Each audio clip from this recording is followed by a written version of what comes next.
economics, the level of economic status also inhibits the access to information. Okay. So what are the effects of a barrier-free, inclusive society? This is what we want to achieve, and this is what we want to be our global mission. Access to education, access to high-value employment, access to justice, improvement in social participation. Buti na lang ngayon, we have YouTube and all the social media platforms that our community are able to interact better. And I think na-accelerate ng pandemic. Of course, human rights is promoted and protected because they now have information about the laws that are available in their countries. And above all, independent living citizens who are less burdened to government. This is also our goal in every country. So for the Philippines, the statistics say that we have a 1 million PWD population. If 50% are visually impaired or blind, or 500,000, and 200,000 are legally blind but independent, and the 200,000, i-assume natin are self-employed, are productive, no? Earning just a minimum wage of 500. Okay? So ang contribution to the gross national product, because yung 500, syempre, ginagastos every day. Okay? Yung contribution na yon to GDP amounts to 100 million, which is a big, big number. So if you look at it, our investment is so small if we provide accessible learning resources all over the place, no? In preparation for independent living of our learners with disabilities. So it's our role to ensure, okay, that for our country, we contribute to healthy, peaceful, and progressive society. I just want to bring out this example of high-value jobs. For example, here in the Philippines, we have very limited jobs available. Pag hihinga natin ng job description, mostly nakafocus sa entertainment, or massage, or simple PA, personal assistant work. Yun po ang trabaho na available, no? But in other countries, they have more than 100 variable jobs available. Sana abutin po natin yan. Okay? So, paano tayo aangat doon if we don't prepare, especially those entering high school and university, with the learning materials that would meet the employment standards of the corporations? 2 weeks ago, I attended the employers network. They really want to hire persons with disabilities. The problem is, yung qualification, they have to spend time really training them. Okay? So we have to prepare them while they are young. No? Habang maaga, turuan na natin sila. I-fast track natin yung learning nila. And that is why Bookshare hopes that with over 1 million books that are there, mabukas yung mind ng ating members, ng ating readers to love learning. I remember us, nung panahon namin, we just learned many things by reading books. We were a generation who loved reading, okay? And the library was a resource for us, the physical library. This time, we have the virtual e-library that is open for everyone 24/7.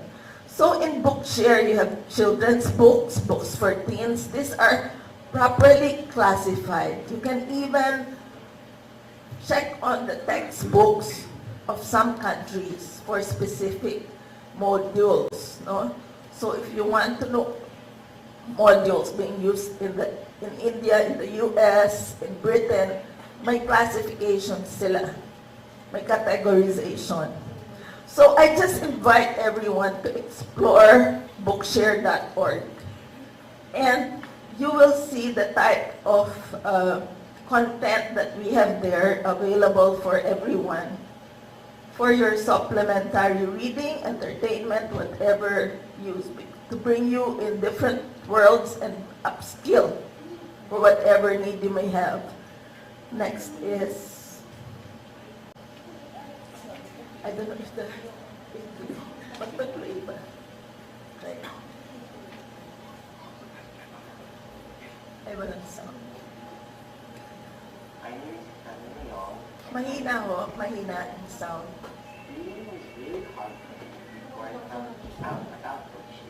Or maybe we can skip that part. A long time. Skip that. Okay. So, these are the qualified print disabilities, blind, low vision, who need large print. Na-mention na yan ni Ms. Flor ng RBI, dyslexic, deafblind, and those with cerebral palsy. Okay? So, these categories can immediately avail of Bookshare membership. Next.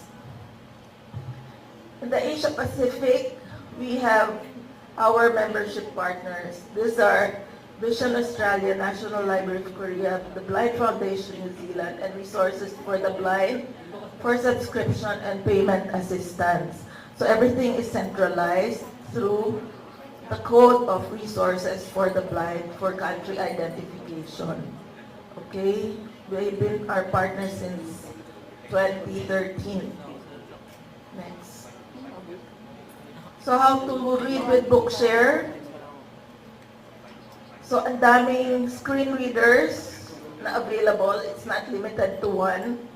So you have VoiceOver, TalkBack, JAWS, NVDA, Dolphin Easy Reader. You have Read Now, Daisy Reader, the Braille Reader, and the Braille Print. So one book you can get in multiple formats. And you can even download the book in Word and use yung Read Aloud ng Word. Alam niyo po yung feature na yan, no? I'm sure. So everybody knows that, I suppose by this time, na sa Word has an accessibility feature na pag na-download mo, you just click Read Aloud, babasahin na yung buong libro. Okay? So next. So gadget. Of course, you need a mobile connection para i-download siya, no? So compatible gadgets are laptops, tablets, and phones. Okay? But the good thing with our books is that it's only kilobyte, what do you call that, space ang ino-occupy. Hindi siya megabyte. So you can download as many books as you can in your gadgets. A phone can carry 100 books. Okay? So ganun kadami yung pwede mong store, among other things. So the different formats are there. Yung, I mentioned that already. So what are our other services? We have yung private label library. For example, in other countries, what we have done is in Saudi Arabia, Australia, Great Britain, Canada, they have created their own portal, their own selection of books. Because their textbooks will not be made available in other countries, so they have their own library that was created specific for the country because of their textbook and their curriculum design. And we also do book conversion training workshops. If any group here is interested on how to create accessible books, of course we have RBI supporting us for accessible books. But if there are teachers also in remote areas who need to learn, easily we can teach them on a remote basis. So So that is Bookshare. Bookshare is a Benetech initiative of a global non-profit technology foundation. Okay, we are supported from different countries, and I would like to announce, I don't have a quotation to share. Wala po akong quotation to share. But as part of our back-to-school program, ito pong 2020 to 2023, lahat po ng ating mga potential members, teachers, i-sign up nyo na for the free subscription sa Bookshare. Nandiyan na po yung forms. It's very easy. The forms, you just fill up. If you're a teacher, sino po yung mga certified, pwede mag-certify? Ang RBI is a certifying partner. So ngayon, we have extended certification to organizations and teachers as well. Basta may PWD-ID lang ho, pwede yung bata. Okay? Because we know the needs now with the pandemic, we have to accelerate or go back to fast-track the learning of our learners, and sana po makatulong in giving you this benefit. Maraming salamat po. Pleasant good morning, and salamat also to our government agencies who are here. We hope we help each other in bringing learning to our children for our future. Thank you again. Bye. Ayan. Thank you so much, Ma'am Agnes, for giving us all the information about Bookshare Philippines. Kaya naman, sabi nga, ayan freebies, nothing beats freebies. So, sign up na po tayo sa Bookshare Philippines. And you will have an access to over 1 million books. So, what are you waiting for? Sign up na. And if you would like to know other activities and events that they've done, you check their website. Ayan. So, I was about to open the floor for question and answer. However, we have a lot more to talk about. So, our next speaker is no other than the Department of Transportation. Kaya naman po, I would like to call on a representative from the Department of Education, Dr. Lordy Sagitan, the dentist.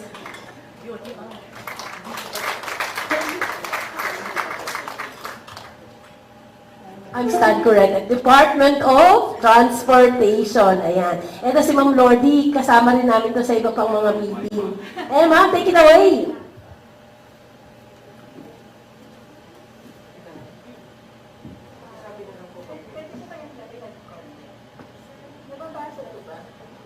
Good morning po to everybody. This is my first time to talk about the White Cane Safety Day po dito sa ating celebration ng White Cane. First time ko po na mag-represent for the department. But then, let me just share a few slides po for our department. So, as we are celebrating Puting Baston, Gabay at Kaagapay sa isang inklusibong komunidad. Ito po yung ating theme for the day. Next slide po. Slideshow. The visually impaired, as we all know, those people or persons' eyesight cannot be corrected to a normal level. Vision impairment may be caused by a loss of visual acuity when the eye does not see objects as clearly as usual. Thus, it is our duty to be aware of their condition and extend all the necessary help and assistance to promote the welfare of our visually impaired brethren. We also support the RA 6759, an act declaring August 1 of each year as White Cane Safety Day. And that is today. Okay, next slide please. At the OTR, we support the RA 7277, which is the Magna Carta for persons with disability.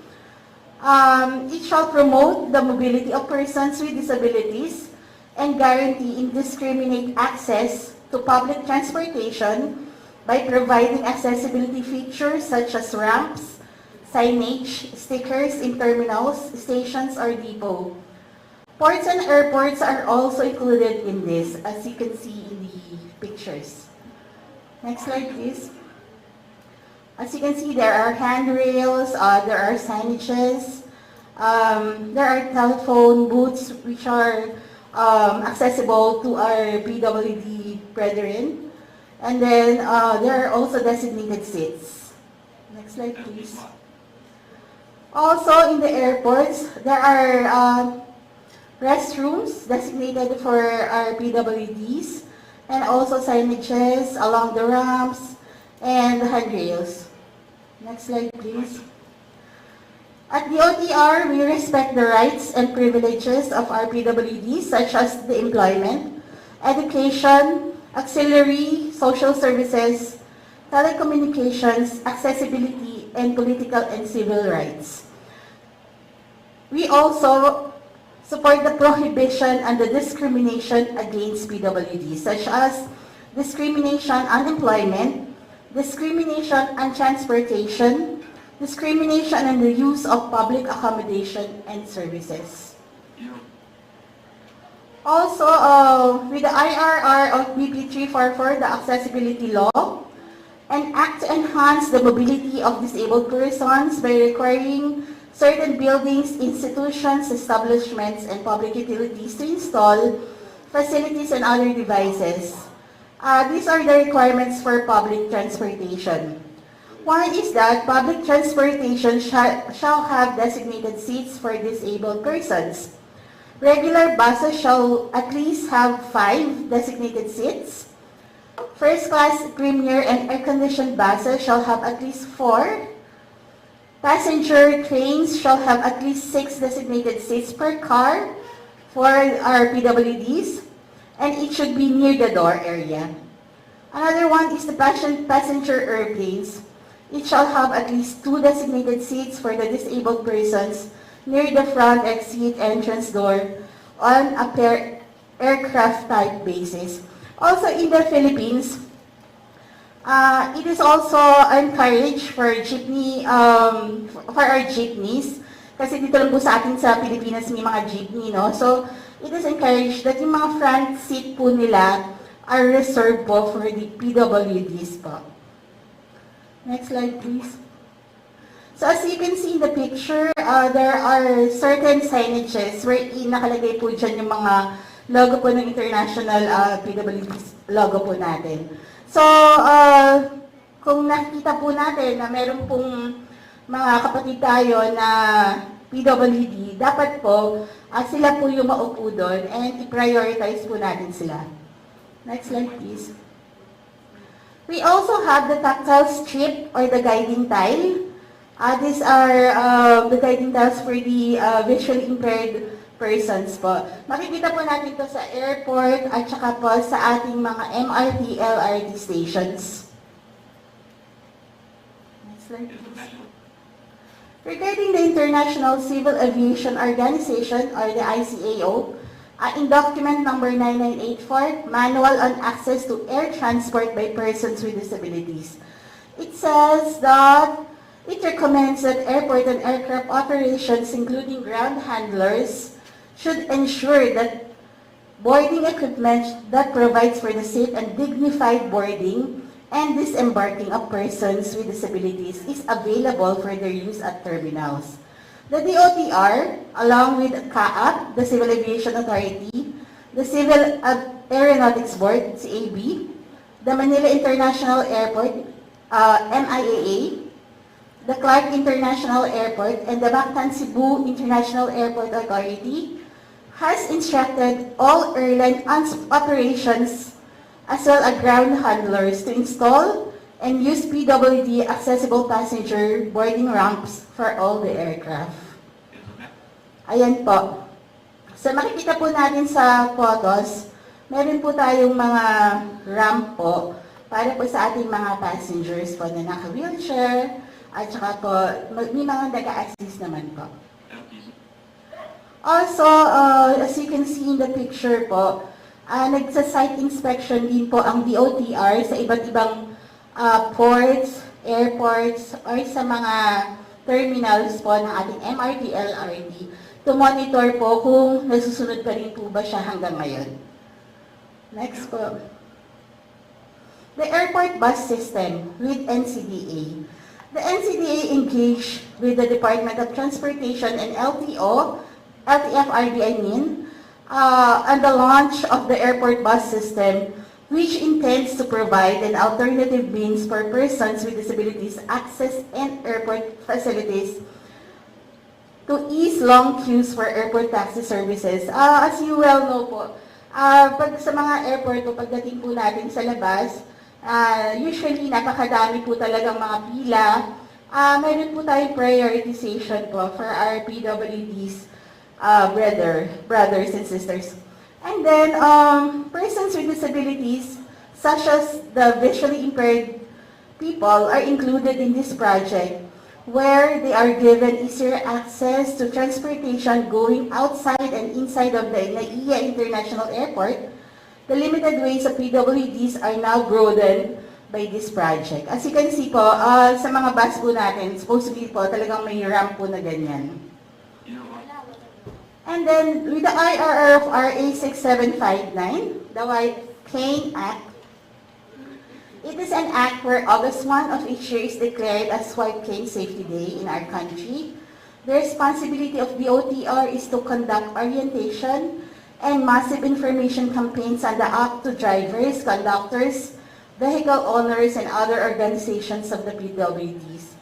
We also cooperate actively by providing for the blind the necessary resources such as human and material. Organizing human resource development program on mobility. We also do fostering acceptance by the blind and the use of white cane and the independence it represents. Civic organizations sponsoring projects to promote the welfare of the blind, coordinating and monitoring the implementation of this act. As you can see po, may mga program po tayo sa DOTR na nagbigay po tayo ng white cane po sa mga student po dun sa School for the Blind, and also talking watches. Ayan po, wristwatches. Next slide please.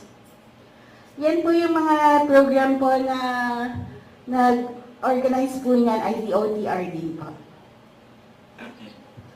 Also, ito po, sa main office po namin in Mandaluyong, nagkaroon po ng White Cane Day celebration wherein the former Secretary Larry Mendoza po, wife na po si Mrs. Mendoza nasa upper corner po. Isa po siya sa mga nag-sponsor po sa pagbibigay po ng white cane, t-shirts, and talking watches, and of course, meals for the participants po. Also, in MRT po, as you can see po, yung mga security guards po natin, they are also oriented po to help po the visually impaired persons. Next slide please. As you can see in the picture also, there are other programs being given by the department of being arranged. Like in the lower left photo, as you can see, meron po dyan yung mga free eye check-up. Nag-check po usually ophthalmologists or optometrists po. Ayan po. And the proposed project for the DOTR Task Force on Accessibility, of course, to continually support the PWD annual celebrations and also to coordinate with other agencies po. And also, like this po, mag-participate po sa mga ganitong program para po ma-encourage po yung participation ng government and public and private incorporation po.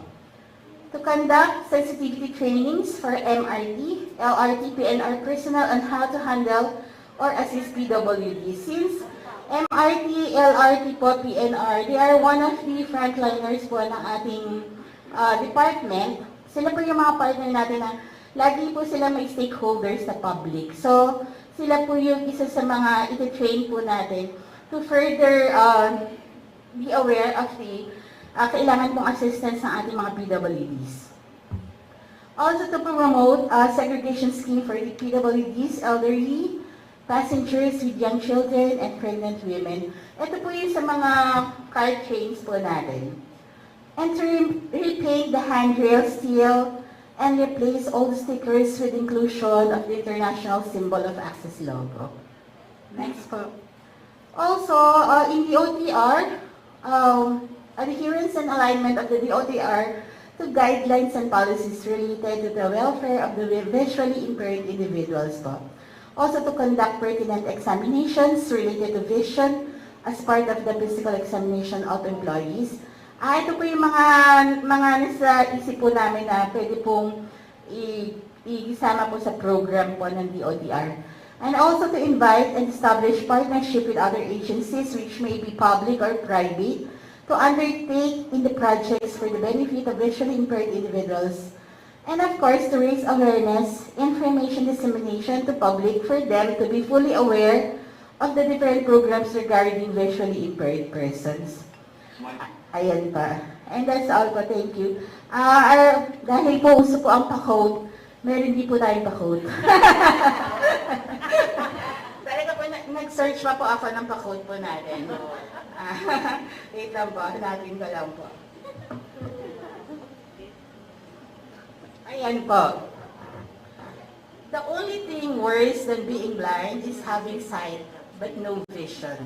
There is no better way to thank God for your sight than by giving a helping hand to someone in the dark.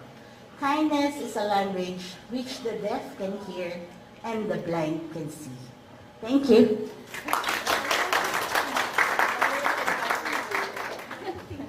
Ayan, wala na ako ng microphone. Anyway po, maraming salamat po from DOTR, si Ma'am Lordy. Ayan. Again, thank you po for taking the challenge to improve the lives of Filipinos through safe, comfortable, accessible, and efficient travel. Alam mo, kulang na lang doon sa sinabi ko, affordable. Diba? Kasi hindi na siya affordable. And also, we would like to thank you for putting in mind all the learners with visual impairment. And that's the reason why we are all here. We are celebrating the 2022 Why Cane Safety Day. Ayan. At kasama natin dito, inuulit ko, ang PIA. Nandito pa ba ang PIA? Philippine Information. Ayan, nandiyan pa sila. Sila po yung tumulong sa amin para makonduct ang activity na to. Together with po, ang PTV4, recorded tayo. Baka ma-discover po kayo. Ayan. Alright. Last but not the least, syempre, hindi tayo pababayaan. At talaga pong pumunta pa siya dito in order for us to be updated sa mga programs and projects ng Department of Health. No other than Dr. Alan Del Nasino from Department of Health.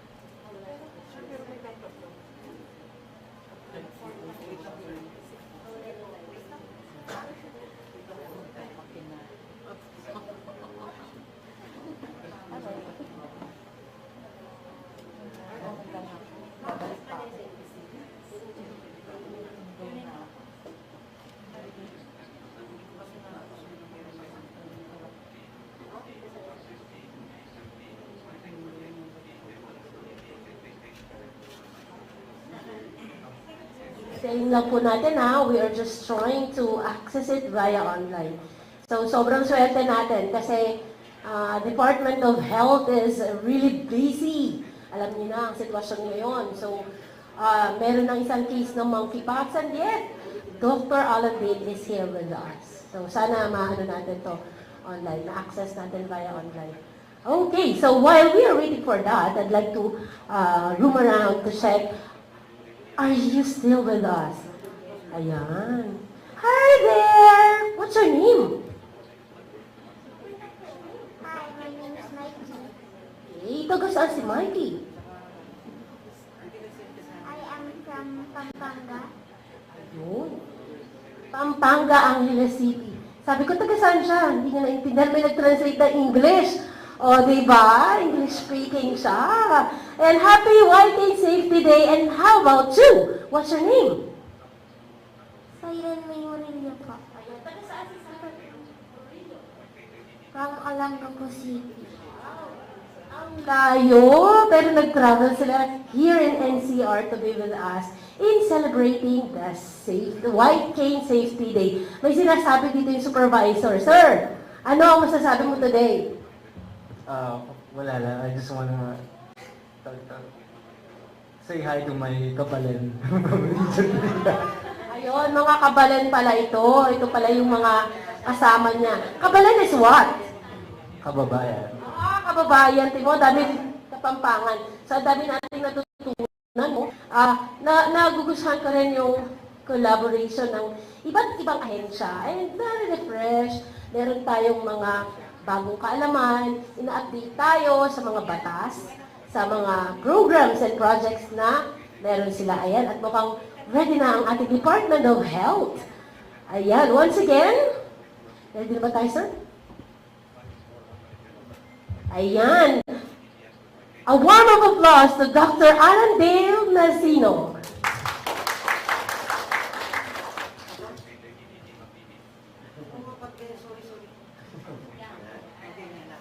Script ko. Sige. Sorry. Okay, no worries po. Maraming salamat po at muli magandang umaga po sa ating lahat. So, una po sa lahat, let me thank the organizers for inviting the Department of Health to the 33rd White Cane Safety Day celebration with the theme, Puting Baston, Gabay at Kaagapay sa isang inklusibong komunidad. So, it is my pleasure to join you today in this gathering of great diversity. So nakita naman po natin kanina no, na iba-ibang mga sektor ng ating mga lipunan, yung ating mga nagsalita no, ngayong araw na ito. So with stakeholders from various disciplines and sectors to promote the welfare of our fellow Filipinos who are blind and visually impaired. So next slide. So the Department of Health recognizes the importance of addressing the needs of our fellow Filipinos who are visually impaired even in the midst of the pandemic. So the onset of the coronavirus pandemic posed an unprecedented challenge in the healthcare field worldwide. So lahat naman tayo, no, ramdam din natin talaga yung naging epekto ng pandemya. It reshaped, no, ginulo niya no, ang whole healthcare system, shifted health priorities, and affected delivery of care. Despite this, efforts have been made to continue the provision of essential health services to the different health facilities at all levels of care. So meron pong programa ang Department of Health na ating pong ipepresent mamaya. Ang Prevention of Blindness Program at yung Health and Wellness Program for persons with disabilities. So through these programs po, the Department of Health continues to put effort in reducing the prevalence of blindness in the Philippines and at the same time, promote the highest attainable standards of health and wellness for persons with disabilities by fostering a multi-sectoral approach towards a disability-inclusive health agenda. So ngayon po, ako po ay may bibigay ng short overview of the programs and current initiatives of the Department of Health in collaboration with the professional groups and stakeholders being undertaken in each program. So nahin po natin ang Health and Wellness Program, next slide, for persons with disabilities. Next slide po. So according po sa WHO, over 1 billion people globally experience disability. So that is equivalent to 1 in every 7 people. So people with disabilities have the same healthcare needs. Tama naman po. However, they are 2 times more at risk to find inadequate healthcare providers and facilities, 3 times more likely to be denied healthcare, and 4 times more likely to be treated badly in healthcare system. Next slide. So in the Philippines, according po sa 2010 Census of Population and Housing, it shows that of the household population of 92.1 million, 1.443 million Filipinos or 1.57% have disability. So there were more males with disability which accounted for 50.9% of the total PWDs in 2010 compared to females with 49.1%. Ang Region 4A po ang reported to have the highest number of PWD among the 70 regions with 193,000 PWDs. This is for 2010. So we'll be sharing an updated data po later. So for every 5 persons with disabilities, according po dun sa census, 1 was age 0 to 14 years old. That's equivalent to 18.9%. 3 is equivalent to 59%. We're in the working age group, or yung 15 to 64 years old. 1 is 22.1% was age 65 years old and above. Next slide. So ito po, nabanggit na po ito ng mga kasamahan po natin kanina, no, from NCBA. So the Philippines Magna Carta for Disabled Persons, o yung ating Republic Act 7277, mandates that the promotion and early diagnosis and early rehabilitation for the disabled should be a vital part of the national program and health service of the Department of Health. It is also underscored in the Magna Carta that health services should be made available at an affordable cost for disabled persons. So aligned with the provisions of this law, so the revised policy on strengthening the health and wellness program for persons with disabilities instructs the Department of Health to institute a national health program for persons with disability, establishing medical rehabilitation centers in provincial hospitals, and adopt an integrated and comprehensive program to help development of persons with disabilities in order to make essential services available at an affordable cost. So ito po mga trusts and goals na ito are consistent with the Global Disability Action Plan for 2014 to 2021 as identified by the World Health Organization. So next slide.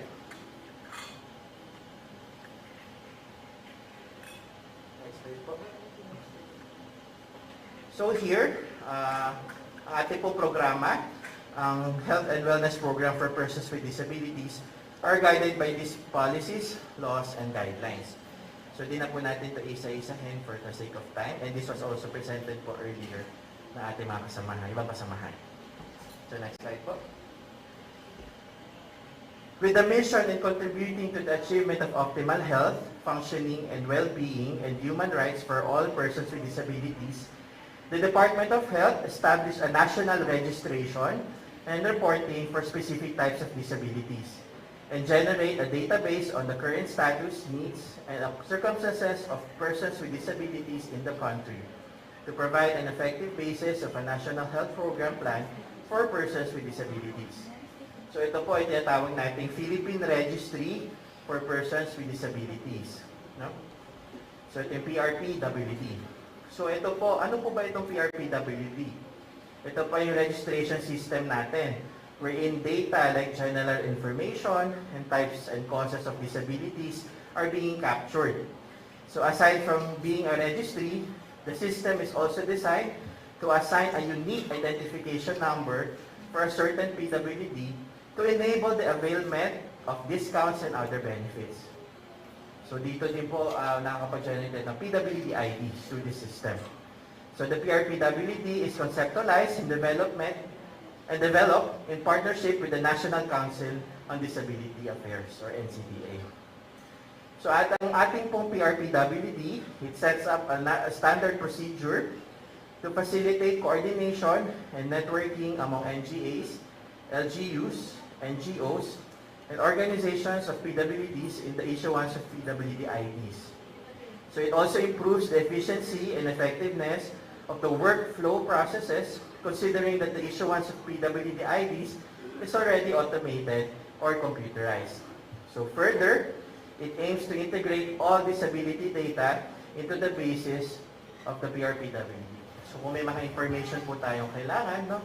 So pwede po natin makuha through this registry. Next slide po.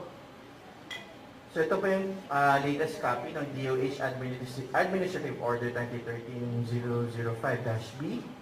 So nabanggit po kanina ng ating kasamahan ni Ma'am Mirna from NCBA na ang latest version po, kasama na po ang cancer at ang rare disease as types of disability as a result of the specific provisions in the National Integrated Cancer Control Act and Rare Disease Act of the Philippines. So these patients shall be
po natin is all Filipinos should enjoy the right sight. Ang goal po is reduce avoidable visual impairments by 25% for this year by 2022. And the mission po ng program is to reduce the burden of avoidable blindness and visual impairment by ensuring access to a comprehensive package of quality eye care services. Next slide. So again, I'm just showing you yung mga legal mandates po that guides the program. So I'm just going to discuss some of them po as we go through the presentation. Next slide. So first is AO 2019-00555, or the National Policy on the Prevention of Blindness Program. So this provides a national policy for the Prevention of Blindness Program and the guidance for its implementation. So it aligns to this trust as stimulated in the current strategic plan of 2018 to 2022, which aims to ensure that the best health outcomes for all Filipinos by addressing the triple burden of diseases to be provided in all life stages, whether well or sick. Next slide.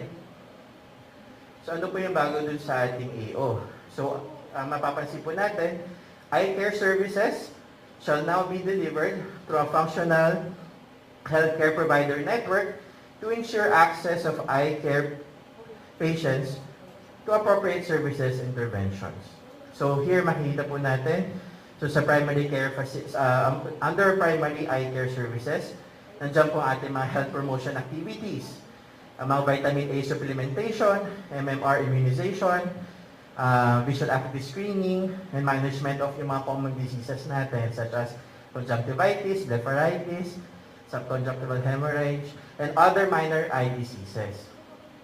So sa secondary and tertiary levels naman, so these are specialized eye care services wherein we address cataract, glaucoma, retinal diseases, trauma, and other eye diseases needing the definitive care and interventional procedures. And lastly, yung ating mga apex hospitals or national specialty centers, sila po yung magsisilbing end referral centers for highly complex and complicated eye diseases. Next slide. So ito po, I think familiar din po dito ang ating mga kasamahan from DepEd. Ang ating Republic Act 11358, otherwise known as the National Vision Screening Act. So ito po yung act establishing a National Vision Screening Program for kindergarten pupils and appropriating funds therefore. So in this law, an establishment of a National Vision Screening Program under the Department of Education is primarily intended to screen the eye vision of kindergarten pupils. So ang DepEd po, in coordination with the Department of Health and the Philippine Eye Research Institute, is tasked to develop new modes or methods of vision screening based on trends and developments, and develop a system of referral and corrective measures for kindergarten pupils who are suspected or diagnosed to have possible eye ailments. So ngayon po, nagtutulong-tulong po yung tatlong ahensya ng paano po natin matutugunan na makita agad, early detection sa ating mga kindergarten pupils. Masasagad ka na lang ang mga vision. So next slide. So for the information system, so meron po tayong eye disease registry at ang cataract surgical outcome monitoring. Sinama na po ito sa Unified Disease Registry System. At meron po tayong mga indicators na set with Field Health Services Information System or ating FHSIS, wherein these indicators are related to vision screening for elderly. So next slide. Ito po, saktong-sakto, next month. So next month we'll be celebrating August Sight Saving Month. So Proclamation number 40 declaring the month of August every year as Sight Saving Month. So the celebration, this is in partnership po sa Panaming Bureau, ang Health Promotions Bureau, which aims to emphasize the importance of protecting and taking good care of the eyes and to encourage the public to be aware of available means of restoring lost eyesight and the value of organ donation. So marami pong activities, expect natin next month, related to sight saving. So this is cascaded to the LGUs, to our CHDs, or yung ating Center for Health Development Partners. Okay? Next slide. And lastly po, I will be presenting the latest undertaking of the Department of Health. Ito po yung development of the Omnibus Health Guidelines. So actually, just to give a brief background, so recently nagkaroon po ng reorganization or changes in the organization structure wherein the Bureau adopted a life course approach to health, which will be able to functionally and efficiently link ang ating mga health service provision from primary to tertiary care when appropriate across different levels of facilities. Pero siyempre, ang center pa rin natin dito is, ang foundation natin dito is the primary care. With the individual as the center of care, the life course approach considers any person in particular life stage ranging from newborn to elderly. So in consonance, next slide po, with the enactment of the UHC Act, so the Department of Health is mandated to institutionalize the process of standard setting for service delivery and strengthen efforts to provide a comprehensive and coordinated approach to health. So the Omnibus Health Guidelines is developed to serve as an overarching policy issuance, integrating key policy provisions, governing various health programs, and integrating various standards of care. So dito po sa ating Omnibus Health Guidelines, so naka-life stage na po ang mga divisions, no? So meron po tayong Child Health Division, meron na po tayong Adolescent and Maternal Health Division, Adult Health Division, and Elderly and Special Populations Division. So ano po ang kinalaman nito sa ating visual impairment? So as part of the Omnibus Health Guidelines, yung ating mga eye care services are now integrated life stage. No? So here, makikita nyo po dito, here I'm showing you, next slide po, sorry. Next slide. Yeah. So here makikita po natin na ito po ay for well individuals. So mapapansin nyo po dito, naka-life stage na yung approach natin. So for healthy individuals, so mostly kasama natin dito is history, screening, and yung mga laboratory examinations na kailangan natin. So what you notice is that vision or visual examination is included as a routine service in all life stages from newborn to elderly. So yan. So naka-specific na po yung mga kailangan, kung ano yung mga i-request, ano po yung mga kailangan natin gawin per life stage. So ganito po na po yung approach natin. Next slide po. Paano naman po yung mga may sakit, no? Na eye-related.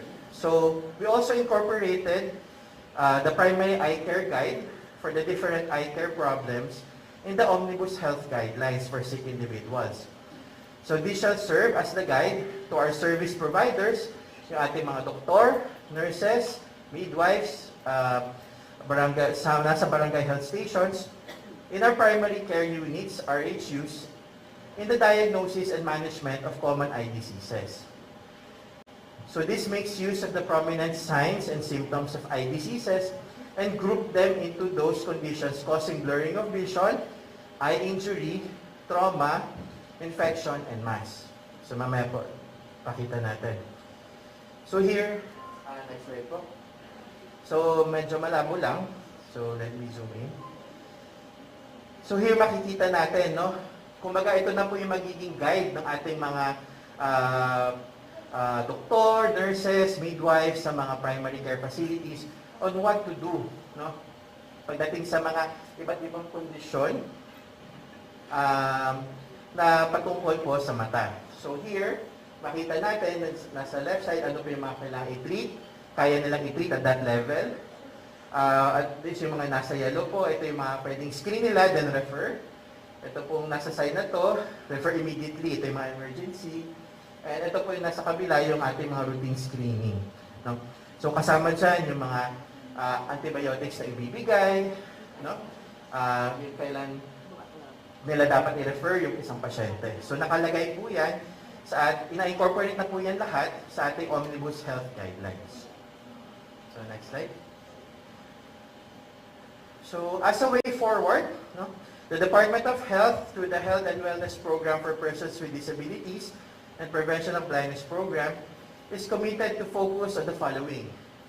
So unang-una, so dahil bagong-bago pa lang po ang ating Omnibus Health Guidelines, so isa sa mga plano po is coordinate with PhilHealth for the expansion of coverage in service and medicine. So this includes talks on the development of healthcare packages, on services and reimbursements, and once na ma-approve, pwede pa madagdagan yung mga, ma-include yung mga medications doon sa ating guidelines na ginawa. So baka kasama na dyan yung mga ibang mga gamot, and also yung mga eyeglasses natin, yung mga devices natin. So also, as discussed earlier, with regards to our Republic Act 11358 or National Vision Screening Act, the Department of Health still is in coordination with DepEd and UP Perry towards the full implementation of the vision screening program sa mga schools. And lastly, pagdating naman po sa ating registry, so increase access of persons with disability to healthcare and services through the expansion and updating of our PRPWD system. So recently po, actually naka-4th version na po tayo ng update ng registry, no? So tulong-tulong po dyan ng mga iba't ibang ahensya, no? Department of Health, NCDA, DILG, no? At mga ibang agencies, para at least ma-include po lahat ng mga impormasyon na pwede nating makuha sa mga ating kapwa Pilipino who are blind or visually impaired. And not just that, lahat po ng may disabilities. Okay? So as I end, so this event will serve as an important venue, no, for the exchange of vital information, discussion of different challenges, as well as opportunities and initiatives, having the same goal, which is to provide quality health services. So, wala po akong pa-quote, pero ito po ang aking piece of thought lang. So, we believe that our success can only be measured by the well-being of our fellow countrymen and how well the health system responds to their needs. So, may this event be an opportunity for all the participants and guests to build closer partnerships and strengthen our collaboration as we learn from each other through this forum. So may this ignite further platforms for all of us to move from discussion to collective action, to address the needs and promote the welfare of our fellow Filipinos who are blind and visually impaired. So may this event be an opportunity for all of the participants and guests to build closer partnership and strengthen coordination and collaboration as we learn from each other through this conference. So maraming salamat. Ayan, thank you very much po, Dr. Alan Dale Nasino from DOH. We know that DOH is the national agency which is responsible for ensuring access to basic public health services of all Filipinos through the provision of quality health care, the regulation of health services and products. Goosebumps yung binigay ni Dr. Nasino, no? Ang dami niyang mga programs and projects na in-update tayo, na-refresh tayo. Also, yung August Sight Saving Month na nilatag nila. So, we're looking forward to it, Dr. Nasino. Ito yung mga pagkakataon na they gamble their lives to respond to the call of times. Yung mga doktor ngayon, they are treated as the living heroes. I encountered a game because I have a friend, game developer po siya. So mga doktor to, they're killing the viruses. So, ayan. Congratulations po, Dr. Nasino, for giving us a lot of updates. Ayan. So now, ito na yung isa sa mga exciting part. We will open the floor to address your concerns, questions, violent reactions, and therefore, andito po kami, ang DepEd, NCDA, of course, kasama natin ang DOTR, DOH, Bookshare Philippines, and RBI to address all your questions. Kaya ikot po ako kasama si Desiree of Department of Education. Ayan, ang aming magandang si Desiree, kasama po natin siya. Iikot po siya para po ma-address po o ibato niyo po ang inyong mga agam-agam questions sa mga ahensyang nandito at mga partners. Any question? Ayan, meron nagtaas doon, Ma'am Desiree. Address po natin, magpakilala po tayo. At address po natin yung concern sa right organization and partners. Ito na lang.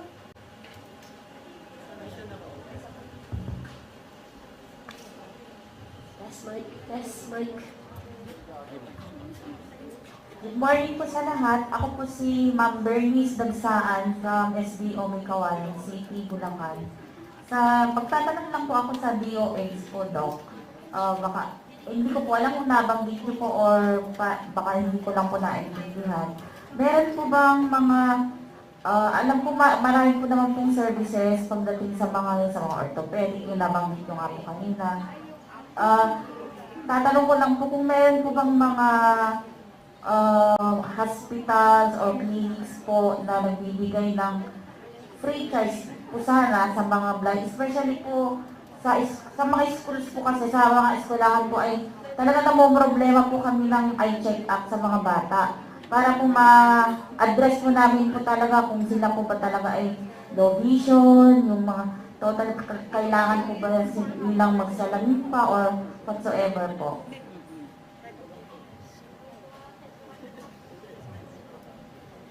Maraming salamat po, ma'am, for that question. Well, actually, yun po yung pinasal natin kanina, yung sa ating healthcare provider network, no?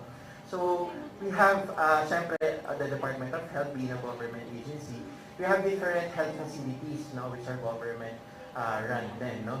So, meron tayong mga eye centers, no, tulad po ng East Avenue, Jose Reyes, wherein these patients po, na yung mga madedetect po, no, especially yung mga bata po na may madedetect po nila na mukhang may problem sa vision, pwede pong magpakonsulta ng libre, no, dito sa ating mga government institutions, no.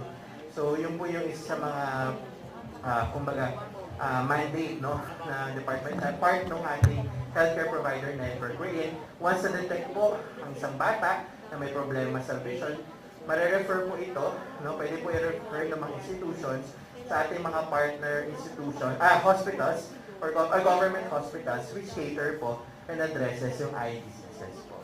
So lahat po yan, iba-ibang region yun, no, na may mga pwede